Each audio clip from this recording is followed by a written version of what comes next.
So you have that scary interview coming up, huh? Don't worry. Today I am going to give you some tips on how to ace that interview.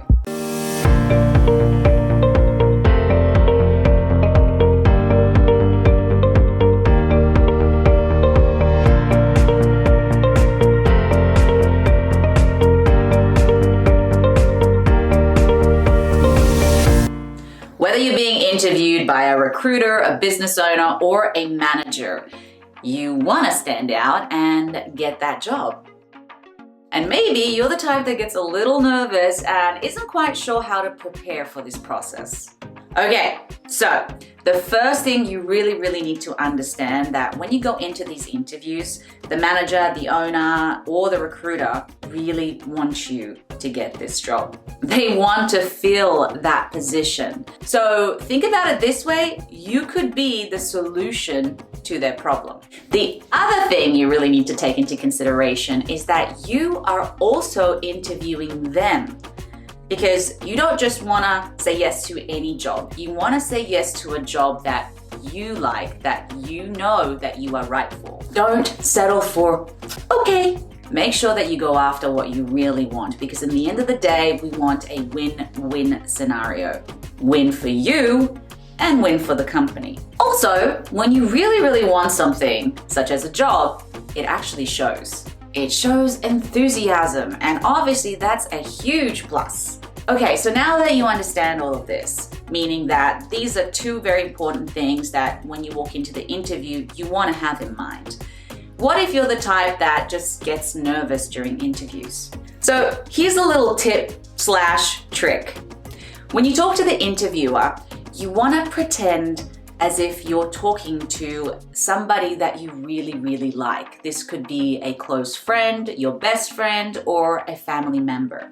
One of the things that you can do to trick your mind is when you look at the interviewer, you want to look at some features or any feature on them that reminds you of that person. This does not matter if they're male or female. What this does, it will give you an automatic feeling of familiarity.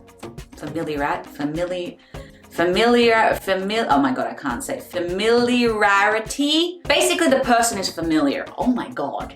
Simply put, it will just help you relax just a little more. You see, the subconscious mind doesn't know the difference between fantasy and reality, and you actually have the power to trick your mind in this situation. Set yourself up for success. Play this little trick. I know it can sound a little bit far-fetched for some of you, but trust me, it really does work. Now, the obvious other thing that you want to do is, of course, be prepared. Make sure that you know a little bit about the company. And of course, if you can, do a little research on the person that you're talking to. Make sure that you have all the right documents ready. And think about what you're going to talk about if they ask you a question like, hey, tell me a little bit about yourself. Have that rehearsed and prepared. When you rehearse the conversation, then you're not going to be surprised by the question. As obvious as this sounds, you'd be surprised at how many people do not actually prepare. Walking into the interview prepared will give you a boost of confidence. Oh, and the other thing is, of course, be yourself. The interviewer wants to see who you are, wants to know your personality, because personality is important. Obviously, still be professional, but in the end of the day, they want to make sure that your personality fits right for the company. Now, confidence is important, but don't take it to arrogance. Sometimes we mask insecurity with arrogance because we're trying to overcompensate. And what I mean by this, maybe you exaggerate the truth a little bit to try and impress them. Sometimes we want something so bad that we try a little too hard. So, self-awareness is key in this situation. What do I mean by this? Well, knowing your weaknesses can actually be a real strength. Don't be afraid to be honest, but of course you don't want to lead with negativity either. No one is perfect. And of course, the interviewer knows this. No one is good at everything, except for me, of course. So knowing your strengths and weaknesses is really important because ultimately businesses see this as a positive. The other thing you need to be aware of when you walk into an interview is that you only have so much control. Sometimes you don't get the job, and that's not your fault. there could be many reasons as to why you may not get that job. So the only thing that you have control over is yourself. How you present yourself, whether you've prepared or not, and really that's all you can do. Sometimes they may be looking for somebody with a very specific skill set that you may not have.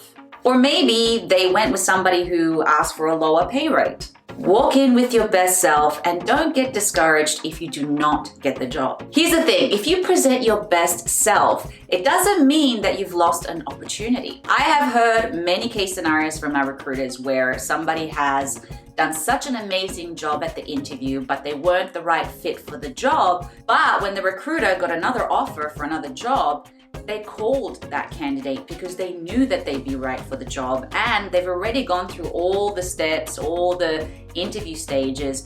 So they ended up getting another job that sometimes turns out to be even better. Another thing I really want you to think about when you walk into these interviews is not to be afraid to ask for what you want. It's really, really important that you are happy with your job, and nobody wants a bitter employee. Know your worth and know what you can bring to the table, what you are and what you aren't willing to compromise. Most of the time, there is room for negotiation. But at the end of the day, you don't want to waste anyone's time. So make sure that you know what you want, and of course, be realistic. Now, another pointer is don't talk bad about your previous job, even if your experience wasn't great. Let's just say that you were unfairly treated in your previous job. You still want to make sure that you are professional and speak to the point. Basically, facts, not feelings. The point of this is that you want to showcase emotional maturity and, of course, integrity. Oh, and don't forget, have some questions prepared to ask them. Have questions about the company. Maybe you wish to scale up in the company. And of course, you want to know if there's an opportunity for that. Questions about the position itself. Anything really. The point is, you want to walk away from that interview knowing that you have covered all the questions and anything that you really want to know about the job. Thank you so much for joining me, and I hope this video was helpful. Don't forget to like and subscribe to our channel. If you would like to learn more about how we interview, our processes, and maybe prepare yourself a little bit more, you can hop onto our YouTube channel and sift through our library. There are a ton of videos that are educational and informational. If you would like to know more about who we are, you can click the description box below or go to our website, Mitsuoka Company, because that's who we are.